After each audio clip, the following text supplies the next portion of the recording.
Frères et sœurs congolais, lorsque je suis arrivé au pouvoir, le pays était dans une situation de crise.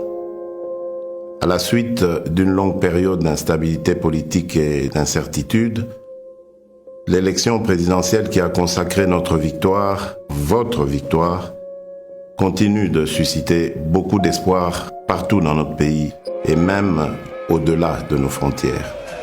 Le jour de mon investiture, je vous ai bien entendu me rappeler « Félix, Papa alobaki, le peuple d'abord ». Les défis de notre pays sont immenses.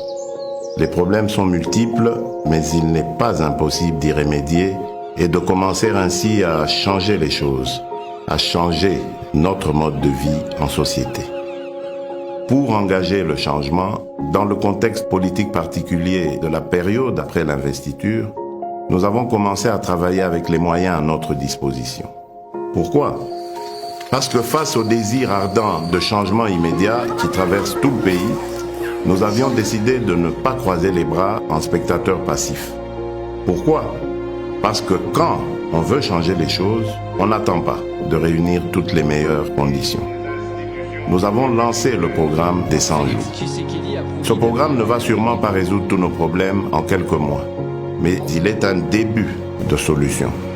Nous avons commencé à doter nos villes de certaines infrastructures routières et d'apporter les réponses dans la production agro-industrielle ainsi que dans le domaine de la santé et dans bien d'autres. Nous avons ouvert plusieurs chantiers un peu partout. Ces chantiers, une fois finalisés, vont soulager déjà quelques-uns de nos problèmes. Certains d'entre nous pourront ainsi rentrer plus tôt chez eux et sans subir le stress des embouteillages, ou voyager plus facilement d'une ville à une autre, ou évacuer plus rapidement leurs produits et les acheminer vers d'autres marchés pour les vendre plus vite. D'autres vont enfin avoir accès à l'éclairage public, à l'électricité, à l'eau dans leurs habitations.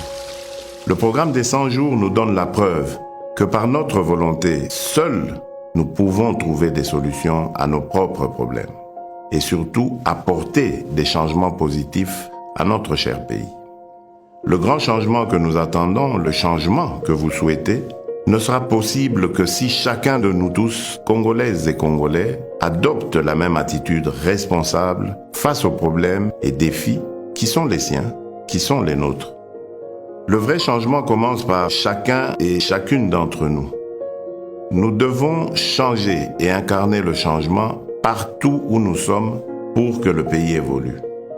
Aussi petit soit l'impact de l'action que vous pouvez prendre là où vous êtes, elle reste importante pour atteindre l'objectif, le changement.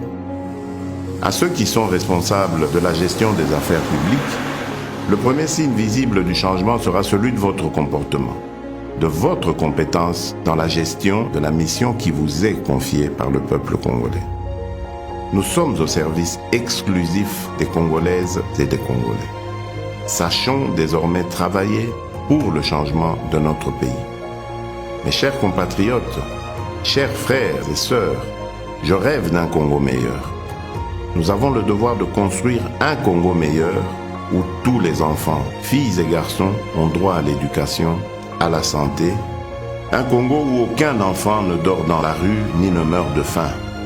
Un Congo où toute personne orpheline, veuve, vulnérable ou vivant avec handicap est accompagnée par les institutions de l'État. Un Congo débarrassé de la haine et du tribalisme. Un Congo où nos femmes ne sont plus violées tous les jours. Un Congo où il n'y a plus de guerre. Un Congo où il n'y a pas une province contre une autre province. Un Congo où il n'y a pas ceux de là-bas et ceux d'ici. Un Congo où il n'y a pas ceux d'une église contre ceux d'une autre église. Un Congo où il n'y a pas un camp politique contre un autre camp politique. Je veux un Congo où il n'y a qu'un seul camp, le camp des Congolais unis et fiers de notre riche diversité. Un Congo de changement des mentalités. Nous avons le devoir de porter le grand rêve et de redonner de la grandeur à notre pays. De bâtir un Congo debout et digne, un Congo des travailleurs responsables, vigilants et gardiens de nos lois. C'est le Congo que je veux pour nous tous. C'est ce Congo-là, notre Congo, pour lequel vous m'avez donné le mandat. Ce Congo est possible si nous acceptons de changer dès à présent. Oui, ce Congo est possible.